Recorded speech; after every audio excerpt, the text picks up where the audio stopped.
Edtech और learning take space का एक relatively silent but established player Excelsoft Technologies Limited अब आईपीओ लेकर आ रहा है। एक्सेलसॉफ्ट एक SaaS कंपनी है। SaaS का सिंपल मतलब है सॉफ्टवेयर एज अ सर्विस, जहां कंपनी अपना सॉफ्टवेयर बेचती नहीं बल्कि स्कूल्स, यूनिवर्सिटीज और एंटरप्राइजेस को सब्सक्रिप्शन या कॉन्ट्रैक्ट के थ्रू यूज करने देती है। Company digital learning platforms, online exams, proctoring tools और स्टूडेंट प्रोग्रेस ट्रैकिंग सिस्टम जैसे सॉल्यूशंस प्रोवाइड करती है। आज एक्सेलसॉफ्ट के पास 101 एंटरप्राइज क्लाइंट्स, 19 कंट्रीज का प्रेजेंस और 10 साल से ज्यादा का लॉन्ग टर्म रिलेशनशिप्स है। आईपीओ 19 नवंबर से 21 नवंबर तक ओपन रहेगा। प्राइस बैंड ₹114 से ₹120 पर शेयर, लॉट साइज 125 शेयर्स यानी minimum investment approx ₹15,000। Total issue size 500 crore, जिसमें से 320 करोड़ ऑफर फॉर सेल और 180 करोड़ फ्रेश इशू है, जिसमें से 34% मैसूर में नई building, 22% existing facility expansion,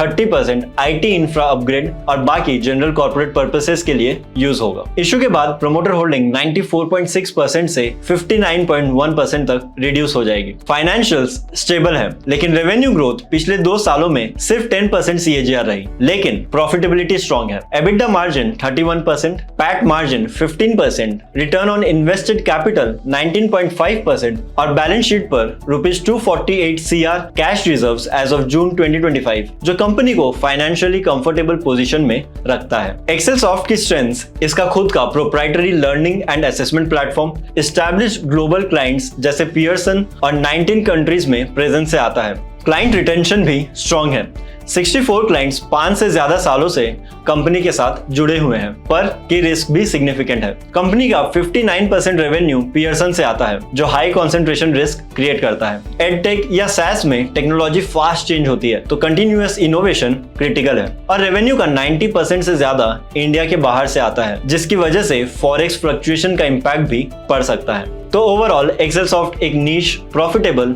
SaaS provider है, जिसका क्लाइंट बेस स्टिकी है और मार्जिन्स स्टेबल है, लेकिन रेवेन्यू ग्रोथ मॉडरेट रही है और वैल्यूएशन 40 टाइम्स PE के अराउंड प्रीमियम कंसीडर हो सकता है। तो क्या आप इस आईपीओ में अप्लाई करेंगे? कमेंट्स में जरूर बताएं। और ऐसे ही IPO reviews and financial content के लिए लाइक, शेयर और फॉलो करना ना भूलें। तब तक के लिए कीप लर्निंग, कीप इन्वेस्टिंग। जय हिंद, जय भारत।